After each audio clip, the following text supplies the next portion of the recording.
say I'm excited. Welcome to what is going to be a terrific conversation. I'm Mary Stuckey, the Edwin Earl Sparks Professor of Communication Arts and Sciences, and it is my privilege to introduce today's speakers. It's always so cool when you get to introduce two people that you both like and admire, and my affection and admiration for these two goes back, well, more years than anybody wants me to talk about. To do this under the auspices of the McCourtney Institute is the cherry on top. Please pick up swag on your way out if you didn't already get some. The McCourtney Institute, like these speakers, cares about democracy, like these speakers, defends democracy, and they are doing essential work. So I'm grateful to all of the people at the McCourtney Center and the CDD who helped make this event happen. To business.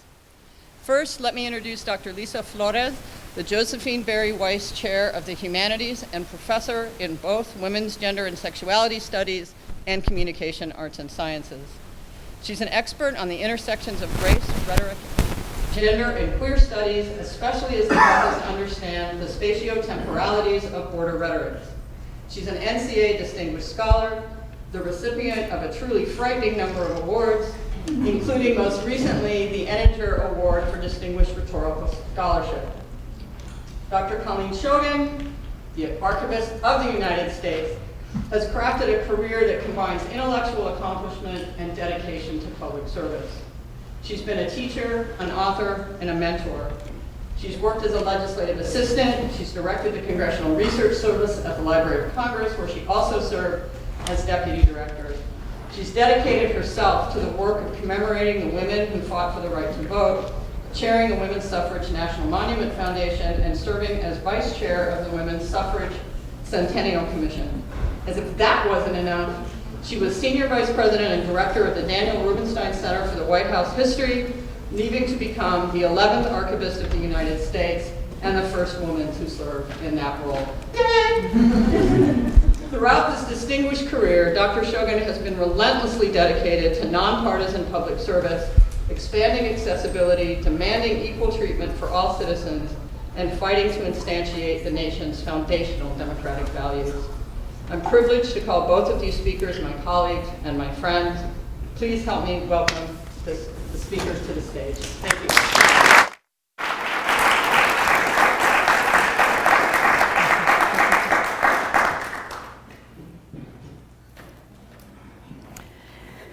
Well, thank you, Mary, for that, and thank you all for being here, especially on a gorgeous fall afternoon when we think it's going to be cooler tomorrow. Thank you especially, Dr. Shogan, for joining us. I only got to be with you part of the day today, but this is the coolest thing ever. And so I am going to depart a tiny bit from this to some of the questions that I had planned and ask you if you have those days, how often you have those days when you're sort of like, is this really my life? And I guess that's really the first question is, telling us about your career, how you got here. Right. I imagine you didn't, as a little girl, say, I want to be the Archivist of the United States. Right, no, absolutely. Well, thank you so much. Thank you, Mary, for hosting me here at Penn State. I came prepared. I'm in my Penn State gear. I'm born and raised in Pennsylvania, in southwestern Pennsylvania. I didn't go to Penn State, but I know a lot of my friends went to Penn State. So I'm really excited to be back here on campus. It's certainly a place that I have visited many times when I was younger for friends that worked here, went to school here, and lived here for parts of their lives. So I'm thrilled to be here. I've had a really diverse, varied career. Mary described it very generously, but I mean, if someone would ask me, what's your profession, what do you do? I would say I'm a political scientist. I mean, that's what I consider myself to be. I'm a political scientist. That's what I was trained to do. That's what my graduate degree is in, and that's what I consider myself as far as my profession to be. And I went to work after graduate school at George Mason University to teach at George Mason in the political science department, the government department there, American politics, and that's what I studied. And really, when I came to George Mason, I thought that's where I would be for the remainder of my career because it was a great job. I was working right outside of Washington, D.C. at a R1, Research One University. I was teaching exactly what I studied. I was teaching the presidency and the Congress and other institutions. I had a great a group of colleagues around me at George Mason. There was really nothing that had went wrong in my career plan. And then I decided one day to pursue a fellowship with the American Political Science Association to work on Capitol Hill for 9 months, for a year, take a year's leave to do that, because I had decided I wanted to become a political scientist when I was an undergraduate, and I really had pursued that goal almost relentlessly from the time I was, 19 or 20 years old until I accomplished that and ended up at George Mason. And I had never taken any time off or any time in particular to actually work at any of the institutions that I had studied. So worked in Congress or not in the White House certainly, or in any federal agency.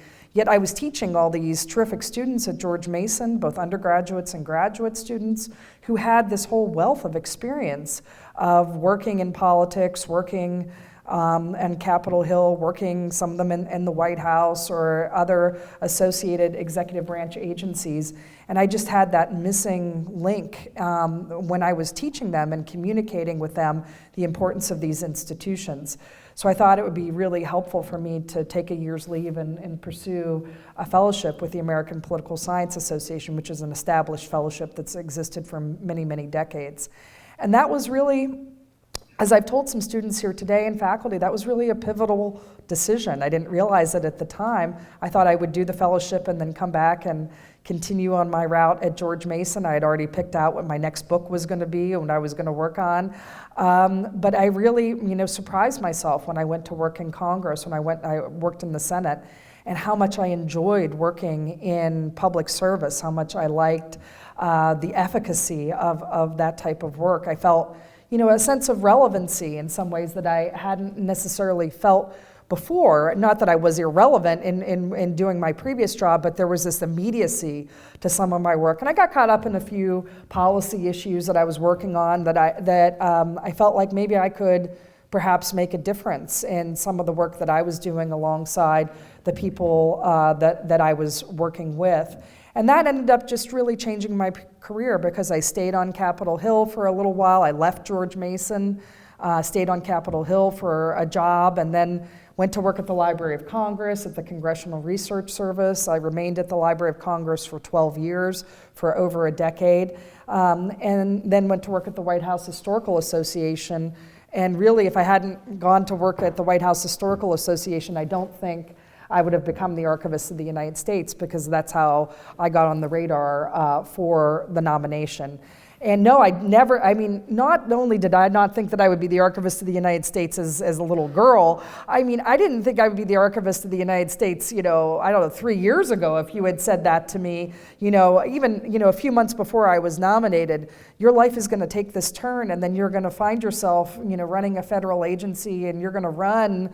You worked at the Library of Congress, but the National Archives is always viewed as the other counterpart to the Library of Congress, and you're going to become the head of that other agency. Never in a million years did I think that my life was going to take that turn. And I try to every day that I wake up, no matter where I'm at, if I'm here in State College, or I wake up in my house in Arlington, Virginia, and I'm going to work in Washington, D.C., or if we're somewhere else in the country visiting one of our National Archives sites, I pinch myself and I say, hey, how lucky you are to be in this role. There are challenges. Not every day is necessarily the best day. There are challenges, but what an opportunity to be able to engage in public service at this moment in time and in this role. And also, being the first woman to be able to do this. I'll take a moment to talk about that just briefly. There are women that work in these institutions, in libraries, in archives, in museums. That is actually a female-dominated field in working in those types of institutions, not just in Washington, D.C., all across the country. Local museums, local archives, things like that, and libraries. But up until maybe 10 years ago, there wasn't very many women that ran any of these institutions, not just at the federal level, but even in cities and localities. And we've really seen that change in the past decade, and how important that is that we have that leadership and those role models for other women who are working in these institutions. I really think it does matter.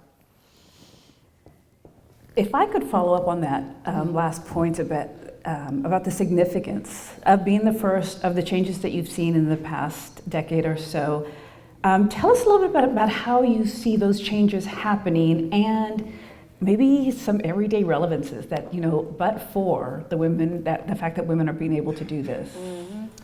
I think that women have, been, like I said, been working in these institutions for a long time, but they hadn't risen, to actually be running those agencies. Some of it is that now women have the experience that would be relevant to running those agencies. But let's face it, it's because there's opinions that have been changed about the role that women can play in leadership in these institutions. I'm sure there were many, many qualified women before in previous decades and previous generations that could have run these institutions, but they weren't. They didn't, for whatever reason, either they didn't feel like they were in the environment to raise their hand to be considered for those roles, or they were just simply, passed by because because of sexism or because of views about their capabilities. What for? There's a lot of things. One thing, when I came on board, we have subject matter experts at the archives. Most of our archivists work more generally in our collection, but we do have subject matter experts for particular areas in our collection. For example, we have a subject matter expert for African American records. We have subject matter experts for military records, for Native American records. I was starting, archives is a really big place, but a few months in, I guess they drew straws from the senior leadership to tell me, I actually just assumed, but they did not have a subject matter expert, an archivist who specialized in women's history and records related to women's history. So someone finally told me that they didn't. And I said, that has to change immediately. They said, oh yeah, we know, we're on it, we're working on it. So they wanted to tell me that they were posting the position, that was gonna come online, and they were ready to post it. So that was terrific, because if we don't have a subject matter expert in that area, when we have scholars that come that want to research women's history or subjects related to women's history, and they don't have an archivist that they can speak to specifically about that area, yes, we have other people that can help them for sure, but it's also going to be, that person can be a point of contact for them as they navigate the records, and will also know a little bit more about the scholarship in those areas to be able to be responsive to that request. So there's all kinds of ways in which it really makes a difference. I think talking to younger people, whether we have people that are interns that are at the National Archives that are undergraduates or graduate students, or we have young people who are working at the National Archives, to be able to be that role model as well, and they can see that and know that they too can come to either lead a place like, either the National Archives itself or a place like the National Archives. That's really transformational. Certainly, I had a lot of, I was very lucky when I was an undergraduate and a graduate student. I had, dissertation advisors and undergraduate thesis advisors and professors and other mentors in my jobs who were all uniformly men. They were almost all uniformly men, but they were advocates for women and women holding these roles. But isn't it great to be able to have women in those roles to be mentors as well? And I think that's very important. Thank you. It puts into light the whole process of what it means to raise your hand to say, can I be considered for this, and should I be considered, and am I willing to take the risk? And how did that happen for you? Can you tell us about the nomination process, the confirmation process? Right. So my name had gotten on the radar because I had served. First I was working at the White House Historical Association. So, I was doing work there, and you work very closely with the White House, oftentimes with different facets of the White House, but in previous administrations, a lot of times we had worked often with the Office of First Lady. So, I'd been working in our educational and historical area of the White House Historical Association, so was a known quantity there. I had also served as the vice chair of the Women's Suffrage Centennial Commission, and had made a lot of contacts in that service, and been able to get my name out even just beyond where I had worked at the Library of Congress previously. And so that sort of changed a little bit of the people that knew me in Washington, D.C. as someone who worked in, that was known as someone that could work in nonpartisan areas, that had expertise in areas of related to history. Even though I'm a political scientist, a lot of my work has been historically informed. And what happens, eventually someone passes your name along to the White House nominations team, and then if they're interested and they look at your resume, then you get an email from the White House nominations team saying, we want to interview you, we want to talk to you about a position, a presidentially nominated, Senate-confirmed position, in this case, to be the Archivist of the United States. And there were, a series of interviews with the White House nominations team and other people related to the White House, that talked with me. And eventually, they winnow it down to where there's, in my case, I think there were 2 people being considered for the role at, towards the very end. And then it really gets serious, because then you go through all kinds of interviews with lawyers concerning ethics considerations, and really a deep dive into, all your financial records you have to turn over, all kinds of things that they request from you, all kinds of background checks that you have to go through. I mean, I think I spent 8 hours with lawyers from the nominations team. We did them in 2-hour increments, where they really go over your entire life and ask you all kinds of questions about not just your career, but how you've really just lived your life. I mean, and how you've conducted your life. You go through that, and then you're trying to ask these questions, like, am I the nominee, or is there someone else? And they're very cagey about that. They really move you along in a segmented process. And then eventually, at some point in time, you have to fill out a ton of, just an inordinate amount of paperwork. I can't even describe how much paperwork it is. And it's not just from you, it's from your spouse. All of my spouse's financial records, all of his employment history, everything, every, investment that you own, everything has to go forward to the White House. So you have to be willing to do this. And I imagine that maybe some people, get to this point and they're like, hey, this is not that I have anything, maybe that they have anything to hide, but they just don't want to go through this process. I can't tell you how many weekends I spent going through documents and getting things ready so that the White House would have what they needed. And then eventually at the end, you kind of figure maybe you are although they never really tell you, that you maybe are the nominee, because you have to do things like you go to the Department of Justice to be fingerprinted. And then you're thinking, well, okay, this is pretty serious if they're taking my fingerprints at the Department of Justice. Like how many people are they really fingerprinting for this job? What's going on? But you never really know until the very end. And finally, someone said to me, you're only one step away. And I said, well, what is the step? Like, what's what's behind this next door? I don't know. The president needs to sign off on your nomination. The president actually approves every nomination that goes forward. We put that in front of him. He has to sign off on it. And then if he signs off on it, then we'll figure out a public rollout for the nomination. And then one day, I'm not kidding you, I was sitting in a meeting at work at the White House Historical Association. We were actually holding a teacher training seminar. It was, in the summertime. It was in July. And I was in a group with a whole bunch of people, and we had all the teachers there, and we were doing our training program.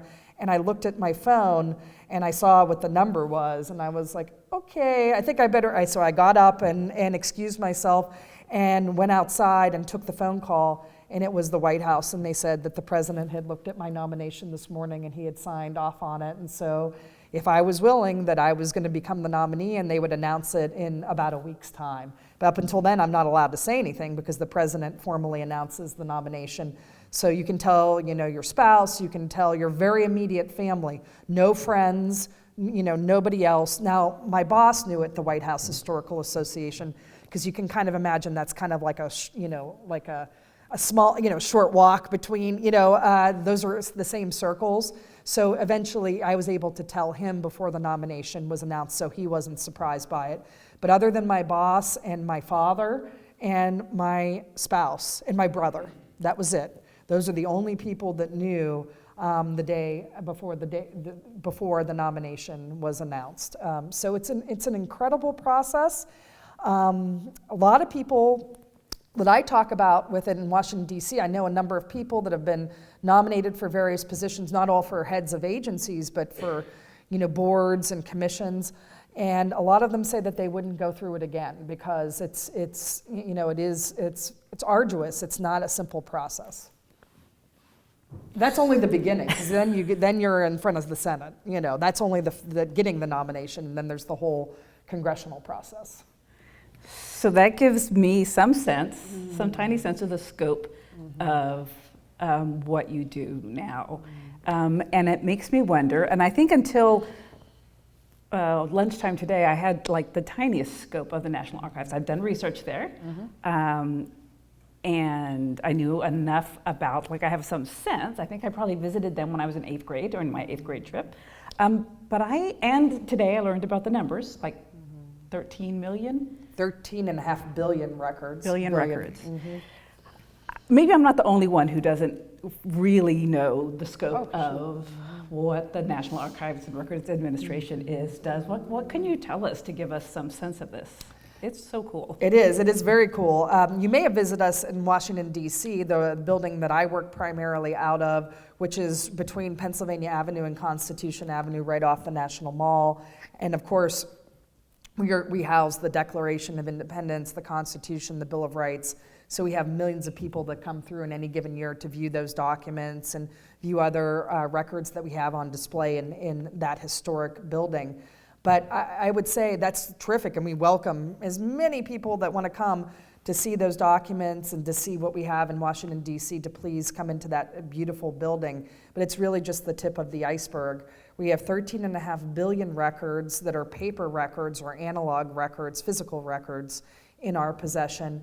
And they're not just in Washington, D.C. We have them in 40 different locations all across the United States. So we have archival locations across the United States, federal record centers where we store records for other federal agencies, and then of course we have presidential libraries and museums all across the United States from Herbert Hoover forward. So it's an incredibly diverse system. It's geographically heterogeneous. We're in cities, we're in more rural areas, we're in suburbs, we're everywhere in between, all across the United States, and we are responsible, really, we are the nation's record keeper. We are responsible for really two types of records: federal records, which are records that are produced by federal agencies and in decision-making going on in federal agencies, the establishment of policies, keeping track of what's going on in federal agencies that's important. Every federal agency, from the Department of Defense to the smallest federal agency, we are responsible for their records. And then, of course, presidential records that are created in the execution of the office of the presidency, which we are also in possession of. You are constantly receiving new records. What can you tell us about the role of curation, about who makes decisions, about possibilities, the constraints?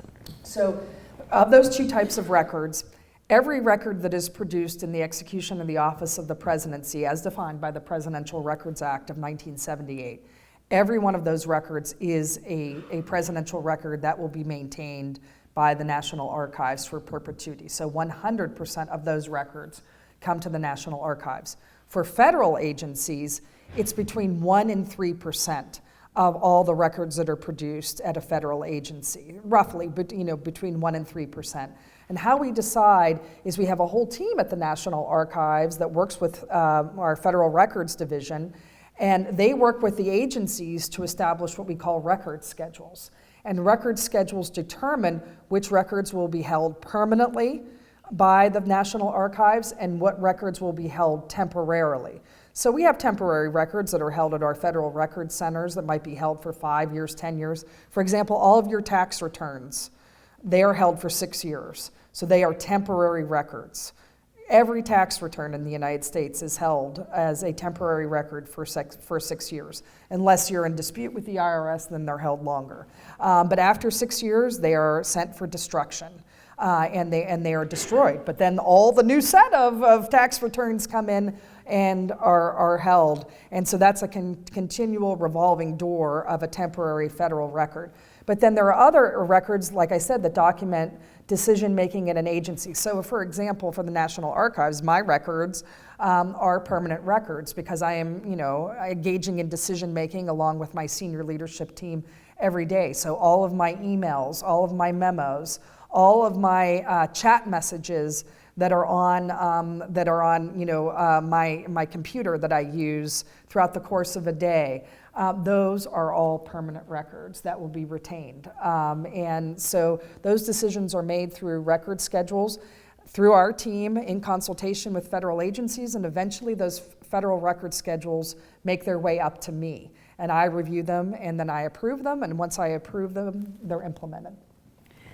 So listening to you talk about this makes me wonder about the difference between the most significant things that are in the National Archives and the really tiny, the mundane, right? I'm no offense, but I imagine your emails are not all super significant. Some of them might just be, right? So what's the reasoning behind the permanency? I imagine it has to do with security, safety, but honestly, as I listen to you, I think, wow, everything, every piece of your work. Yes. So, a lot of things, for me, things that cross my desk, I don't engage in any personal aspect on my federal email, except, very few people have my federal email that I use. Now, every once in a while, there'll be a personal email that'll get in there because my husband will forget and he'll email me there instead of at my Gmail or something like that, and it'll be something like, what are we having for dinner today, or I don't know, or something like that. And then I do file that under a non-record personal email. I have a very sophisticated filing system for my email. So everything else, though, is, subject matters that we're dealing with at the National Archives. So once I'm done with that email, it goes into a particular file folder within my email system. So someday, someone would have access to all of my emails, and they would be able to look in my file folders that are recreated. And if they wanted to know all the work that I did with presidential libraries, they would all be in my presidential libraries file folder. But some things are smaller, or, decisions that come up. Anything that is for my approval that has my signature on it certainly is a permanent federal record, because that documents a decision that we made at the National Archives, and that will be preserved so that people can look and understand why we made that decision, what was the rationale behind it, and when did I approve it, and what was the backstory on it, basically. What were the arguments that went into that particular decision? So the other piece of scope, at least one other piece, probably 20 pieces of scope, but the second piece of scope that's really curious to me, or that I'd love to hear more about, is what is it like to run an organization of that size? 2,600 employees, 2,700? Yeah, we fluctuate between 2,600 and 2,800 at any given time, based on hiring and things like that. It's about the same size as the Library of Congress. Library of Congress a little bit bigger. They're in the 3,000s, and so we're just a little bit smaller than that. The challenge is really the fact that we are all across the United States. So I made it a priority when I became the archivist that, I of course wanted to meet staff in Washington, D.C., and then we have a very big facility right near Washington, D.C. in College Park, Maryland, where is actually our largest facility, where we have more people employed in College Park in that location than any other facility across the United States. But I made it a priority that I needed to meet people away from Washington, D.C. Half of the agency is employed other places other than Washington, D.C. So I really had to hit the road so I could go and visit these various facilities, presidential libraries, archival facilities. And one of the most important things when I go to those facilities, yes, I want to see the facility and I love to see the records that are housed there, but the most important thing I can do is what we do in the morning, which is I sit down and I meet with staff, all the staff that are employed at that facility, whether it's a small team of 20 or 25 people up to our National Personnel Records Center in St. Louis that has hundreds of people that work in our veterans records and our civilian records, civilian federal service records. And yeah, it's a very diverse workforce. We have people, that work in all different areas, that work in office administration, archivist techs, all the way up to senior archivists. We have people that work in communications, we have people working in congressional relations and affairs. So it's there's a lot of different job series, a lot of different types of people that we employ. I think it's helpful to me that I served as a federal employee prior to coming to be the head of a federal agency. I was employed at the Library of Congress, and I worked in the bureaucracy in various roles, always in management roles, but I worked in the federal bureaucracy, so I understood how that operates, and I understood what it's like to work as a staff member. So, I think I have a slightly different approach to how I interact with staff than maybe someone who has not come up through, I came up through a different system, through a different agency, but I still remember what that's like and what it's like to be a federal employee. With those conversations, or as you reflect upon the different sites and the scope and everything, how do you determine priorities, and what are some of the things that are rising to the top for you right now? I think our biggest challenge at the National Archives, and I've talked a lot about this, is our digital transformation. And there's two components of that. The first is, of course, the fact that we have 13.5 billion paper analog records, and we've digitized about 350 million of those that are available online now. Makes us by far the largest online government archive in the world, by far, that 350 million. But we've all obviously got a lot more to do of the 13.5 billion. So the digitization is one component of that, but that's really dwarfed by the fact that in the next 10 years, we are going to be taking in, as part of our collection, trillions, not billions, but trillions of born digital records from federal agencies and also from presidential records we're already taking in that are born digital, but mainly from federal agencies. We will be taking in those born digital records that will number the emails, the chats, the digital photographs, the digital film. It will number in the trillions. And we need to build the system to be able to manage those born digital records. First, to be able to intake those records from federal agencies in an efficient and effective way.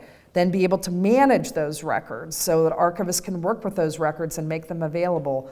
And then also the interface or the application that will allow you as researchers or citizens to be able to search those records and find the records that are responsive to what you're interested in or what you're looking for.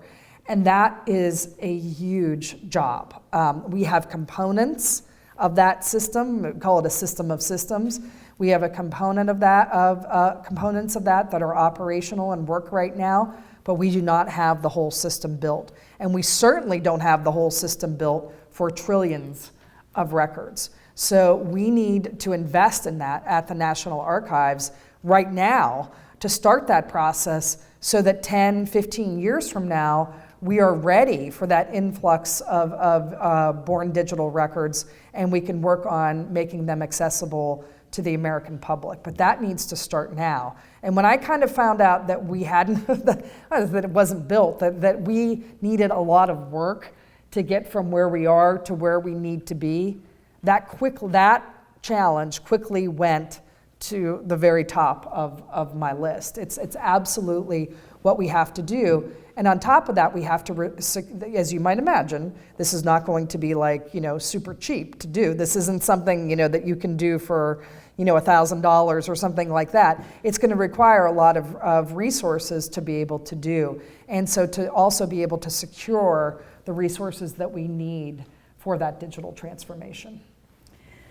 So I'm going to turn it over to the audience for questions in just a minute, but I wonder if you would perhaps open a conversation that we had earlier today at lunch around the role of AI in this digital transformation. And then from that, we'll have all of you join into this conversation. I know a lot of people are very skeptical and concerned about AI and artificial intelligence, and for very good reasons. But we, in our digital future at the National Archives, there cannot be a digital future of the National Archives where we make those records accessible to American citizens that is not going to involve artificial intelligence. Because when we're talking about, we've already got billions of records and we're continuing to digitize those at a faster rate. But then when you put on top of that the trillions of born digital records that will be coming our way, there is no way for any army of archivists or human brains to be able to grapple with that scope of information.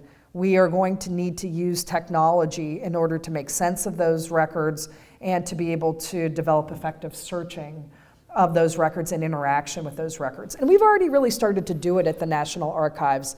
And I'll give you a couple examples. First, if you want to go online right now, if you want to go back to your computer, or you could use your phone, if you go on archives.gov and you navigate to our 1950 census documents, which you can find, that was really the archive's first true experiment with artificial intelligence. Because as you can imagine, the 1950 census, these come up every 10 years.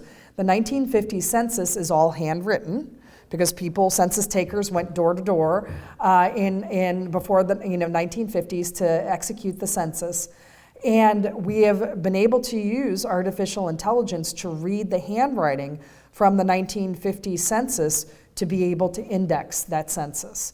So if you are searching for someone in the 1950 census, and you know some information about them, for example, where they might have been living, their state.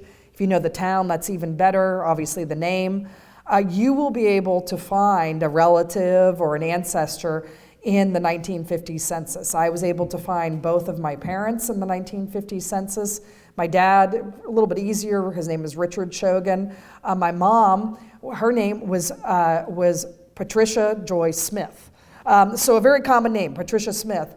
And I was able to find her in the 1950 census, and that was made possible through artificial intelligence. So a very good use of the tool in that example. Another way we've used artificial intelligence just in experimental phase, really in a pilot phase, when I came on board to the National Archives, my biggest problem, my biggest discrete problem, like I said, the problem that needed to be solved was that during the pandemic, the National Archives accrued a 600,000 request backlog for veterans records.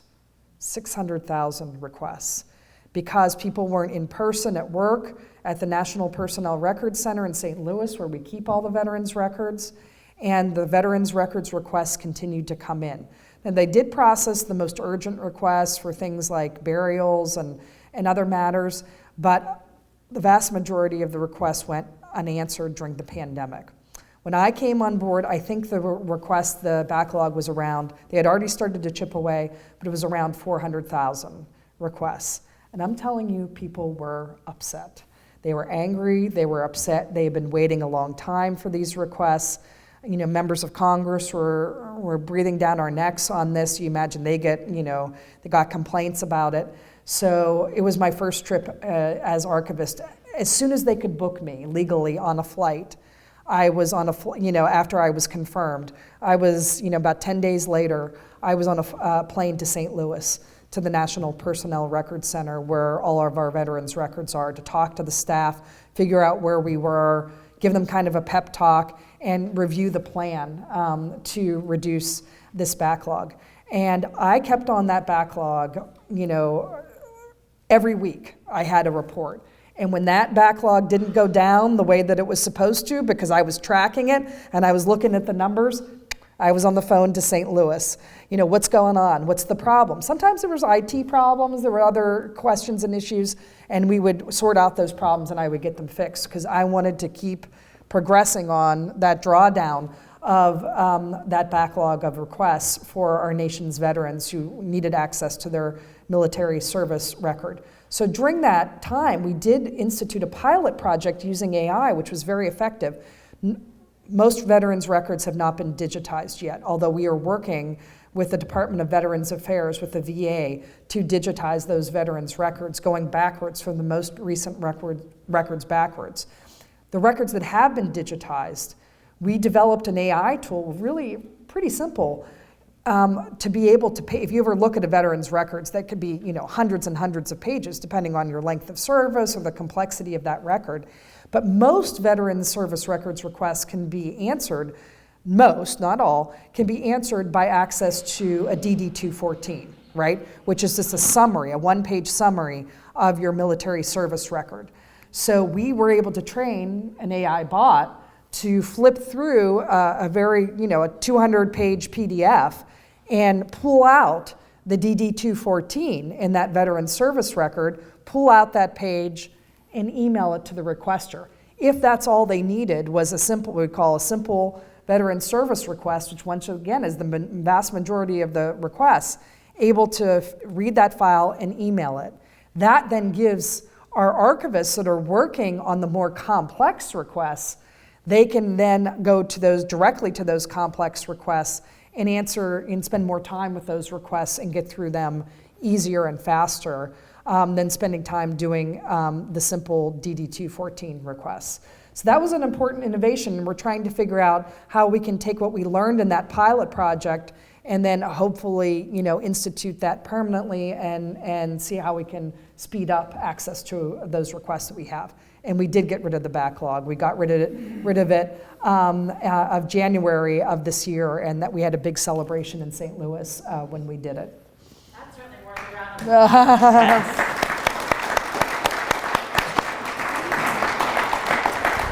All right. For those that I haven't met, I'm Dennis Pinelli from the LaGuardia Institute for Democracy. We're happy to open this up for your questions for Dr. Shogan. If you have a question, please raise your hand and I will come around with the microphone.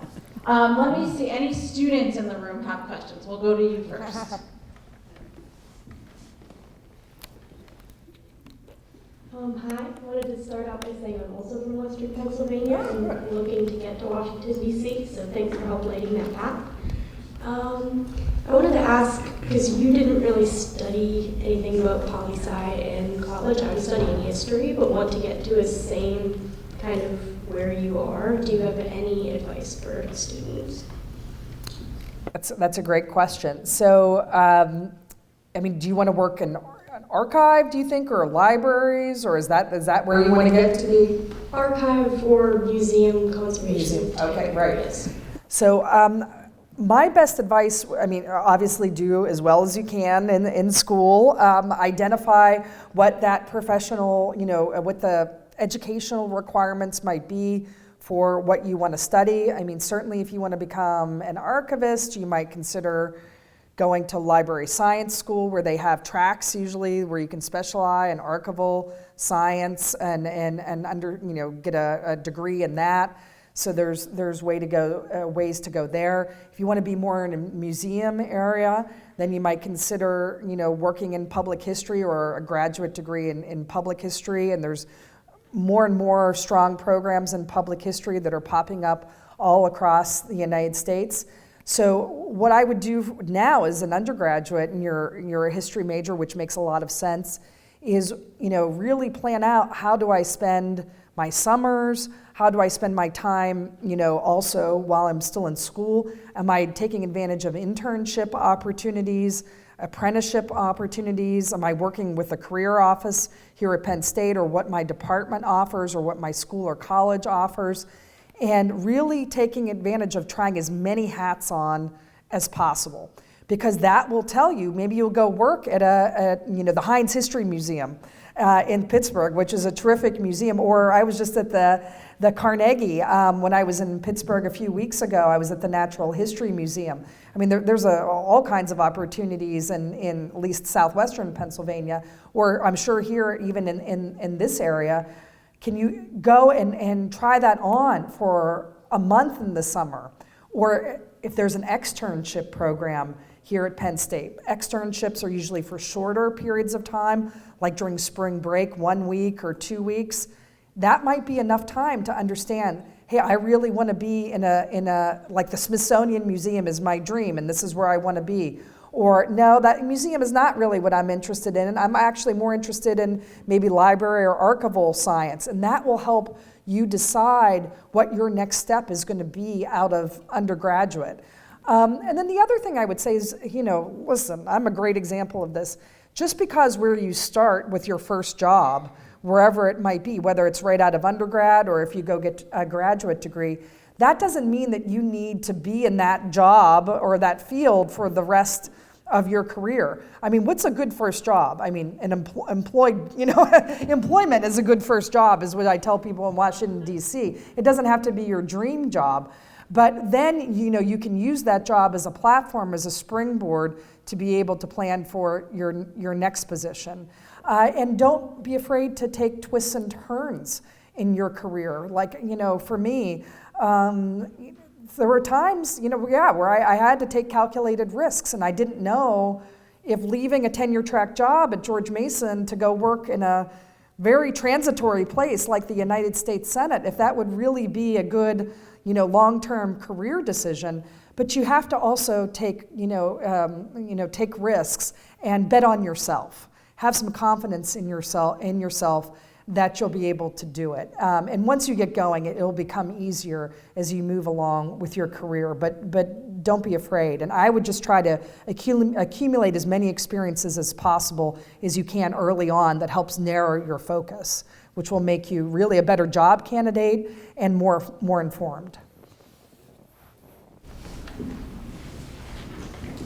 Hello, I am a freshman here at Penn State who is majoring in political science. And I was wondering, to what extent, how important is, I guess my question would be, as you have gone through your career now and as you've done things throughout the past, how important has being a servant to the public been to you, and how has public service been, how important, I guess, has public service been to you as like a motivator throughout your career?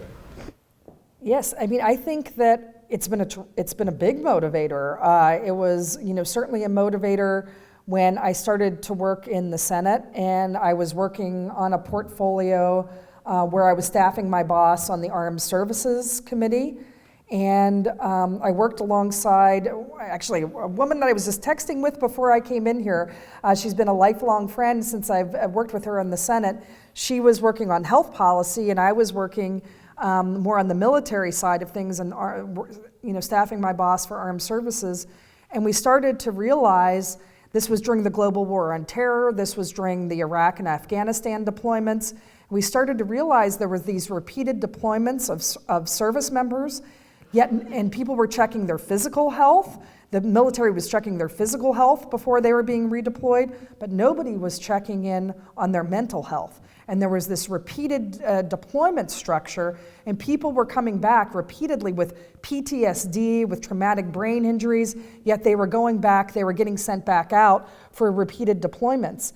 And we started to figure out some of our travels and some of our what we were exploring, that this was a really big problem. And so we took this to our boss, who then created a coalition of senators that wanted to work on this issue, and we really delved into it. And we ended up, it took a long time, we ended up starting to make a difference of how PTSD and how TBI was treated by the military, and to try to prevent to put some breaks in place that would stop some of these repeated deployments for service members, that really it was to no service to them, and certainly to no service to the country. And some of those things, and also how women in the military were experiencing PTSD in different ways than men, because they were suffering from PTSD for totally different reasons necessarily than a lot of men in the military, and how the military should look at that upon treatment. And that had never been looked at before either. And it took a few women staffers in the Senate to start raising our hands saying, hey, this is a major problem. Someone needs to start to pay attention to it. And then people started to pay attention to it. And we moved piecemeal from there. I think it was the experience with some of those issues that was like, wow, this is amazing. Like, I can have an impact. Hopefully I can make the world, I can make the United States, I can make the world, I can make the policies better for Americans and for this country, that service is a real component. I hadn't necessarily maybe thought of that because I had been on a particular track that was more research oriented in academia focused. And so then that took on different components throughout my career. I didn't stay working in the Senate forever, but every job that I had since then, including at the White House Historical Association, I've really thought about how am I, serving the American public? How am I making these histories available? How am I trying to further educational knowledge about these different institutions in ways that hopefully is improving the life and culture and history of the United States? And I really take that. I don't think I would want to take a job in which there wasn't that component in it. And it can have all kinds of different ways. You don't have to be a federal employee. I want to be clear on that to do that. You can do this in all kinds of different ways in service and all kinds of different employment opportunities. Hi, I'm David Aycock. I'm the director of the Pennsylvania State University Press, which is actually home to one of Dr. Flores' books, I believe. I take a personal and a professional interest in democracy and the preservation of democracy, which the archives plays a significant role, record keeping in particular. Democracy relies on the rule of law, right? And our laws give instruction on how those records are to be preserved. I'm wondering if you might take a few minutes, and I apologize for the difficult question, but if you could take a second to talk about both the vulnerabilities of the U.S. Archives and the protections given by the U.S. Archives to stand apart from a meddlesome executive branch or other branch of government who may or may not want certain records to be preserved. Well, we are part of the. I'm an executive branch agency, so we call ourselves an independent agency, but we are an executive branch agency. So we exist within. I'm not part of a. We're independent because we're not part of I'm not part of the Department of Interior or another cabinet level agency. We are our own independent agency within the executive branch. We insist upon, we advocate for records, we advocate for federal record keeping, but we do have to follow the law, and a lot of the law relies upon, of course, we rely upon, for example, our federal agencies and our record keepers at our federal agencies that lead those endeavors to be working to fulfill the Federal Records Act and follow those record schedules. I can't be looking under the hood of every federal agency to make sure that that they are following the record schedules that we have put in place. It's just impossible for my team to be there at every single place at every moment in time. Now we do put agencies under review, and we go in and we examine their records practices and what they're doing, and then I sign a letter that has recommendations saying this is what we've looked at your agency, these are the things you're doing really well, and these are the areas where we think that you can improve in the maintenance and the preservation of federal records. And I send that, if it would go to the Transportation Department, I send that to Pete Buttigieg. I send it to the person that runs that federal agency who's responsible for it. And I always say, my door is open, you can come and talk with me and we can have discussions, and a lot of those discussions do go on, not necessarily at my level, but at other levels where there's questions about how they can do better. And the same thing for presidential records. One thing I want to be clear about presidential records, and this is important so that people understand how presidential records work and how the Presidential Records Act works.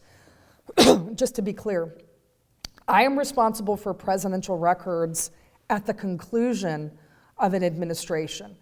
So normally, most of the time, that is January 20th at noon when a presidency concludes. It could be earlier if a president would resign, or if something would happen where the president was incapacitated, or heaven forbid, would die in office. It could, a presidency could end earlier than that, but most of the time it's on January 20th. We will have, the conclusion of the Biden presidency in next year. Up until that point in time, the White House or the president is in charge of the presidential records, of his records, and the maintenance of those records. Excuse me. Now, we work with the counsel's office, we work with the White House Office of Records Management, who helps, to keep track of those records, and there's constant dialogue that goes back and forth, but I don't have legal ownership over those records until that term concludes. And then I take possession of those records on behalf of the National Archives. So decisions that are made up until that point in time about presidential records, they should be following the Presidential Records Act, clearly defines what a presidential record is. But once again, I have no jurisdiction to be interrogating presidents or counsel or anybody else at the White House about those records until that point in time. Two more questions. Sorry about that. Okay, so I'm going to ask both of you to ask your questions, and if you don't mind answering them together, and then they'll be our last two questions. Dr. Shogan, as you have said before, like most of the 1.3 billion archives that you have right now would be transitioning to digital. How can we guarantee the security moving forward? How can we prioritize security of digital records? Oh, the security. Okay, got it. My question is related to this gentleman's question before, and we're facing an unprecedented American election right now, and I'm sure there's a level of anxiety at the archives about protecting our records. Is there an ongoing conversation about how to do this in the face of insurmountable pressure seemingly coming from the White House? It's deeply concerning, and I'm wondering how any particular agency is addressing this question now before we get there.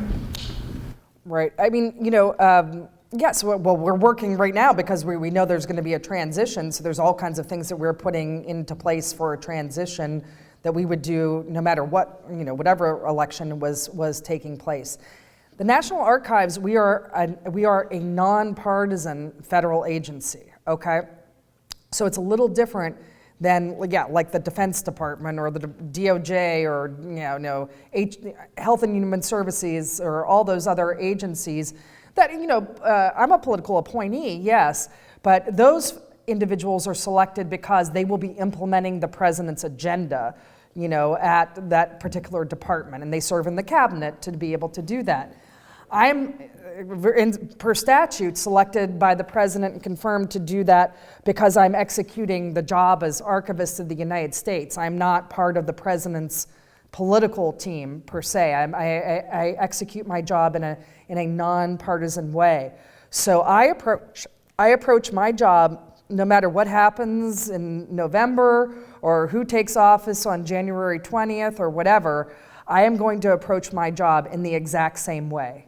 What do? I follow the law. I follow the law. I execute the law. I'm governed by two different statutes, primarily the Federal Records Act, the Presidential Records Act. I look at the law and the associated regulations with those laws. That's how things work.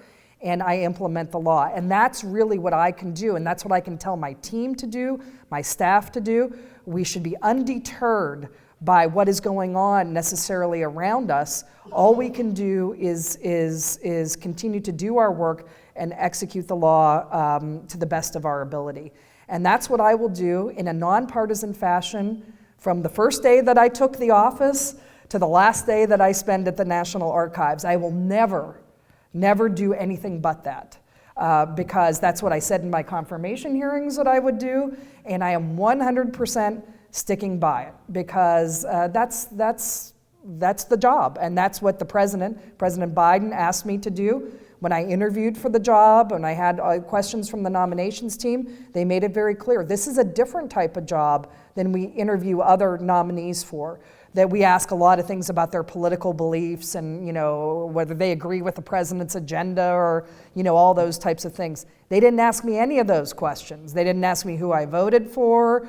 They didn't ask me, any of those things.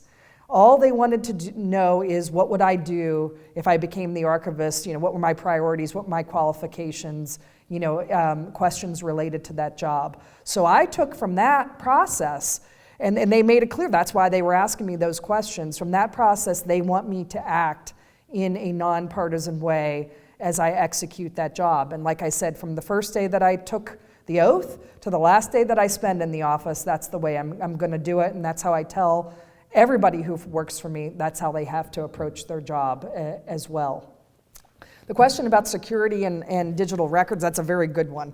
Because boy, cybersecurity is a big issue. That is a big issue today. And it is certainly a concern. When you run a federal agency, you find out that people are trying to hack your federal agency. And I don't care what federal agency it is, there's constant attempts to try to infiltrate our systems and to try to gain access to our email and all kinds of, we would have records and all kinds of different things, deliberations. So I meet very regularly with our CIO. She follows all of the cybersecurity, regulations and recommendations that are for all federal agencies. And we try to put as many resources as possible into making sure that our records that we maintain are secure. Like for our cloud, our records that are in the cloud, we have our records are replicated, for example, in 4 different clouds. So if there would be a digital breach in one of those cloud systems, we are backed up in multiple cloud systems, and we do that as a best practice, so there would be no loss of records if there would be a breach in one particular system or the other. So we do redundancy in order to prevent that, and we're constantly training our staff on cybersecurity threats, and because how do people access? They come through staff, right? There's phishing expeditions and things like that in order to gain access to our systems. So when we do those cybersecurity drills, it's to also expose what our vulnerabilities are, and then we can address that with staff and educate them about how they can, take best practices and implement them as they go to work and they use our computing system every day. But it is certainly a worry, and it's a worry for anybody who runs a federal agency, no doubt. Well, we will leave it there with audience questions. Dr. Shogan will stick around for a little bit if you'd like to chat with her one-on-one. But please join me again in thanking Dr. Shogan.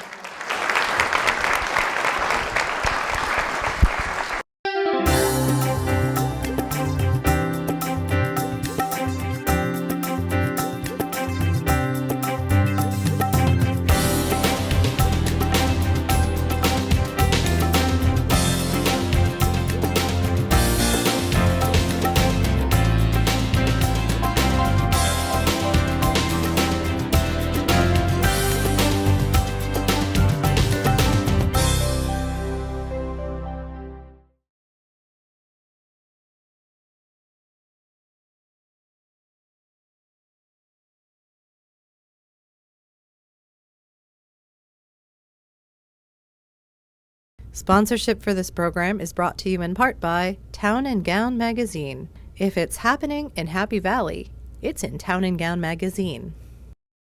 Attention nonprofits of Center County. CNET can help with your marketing needs.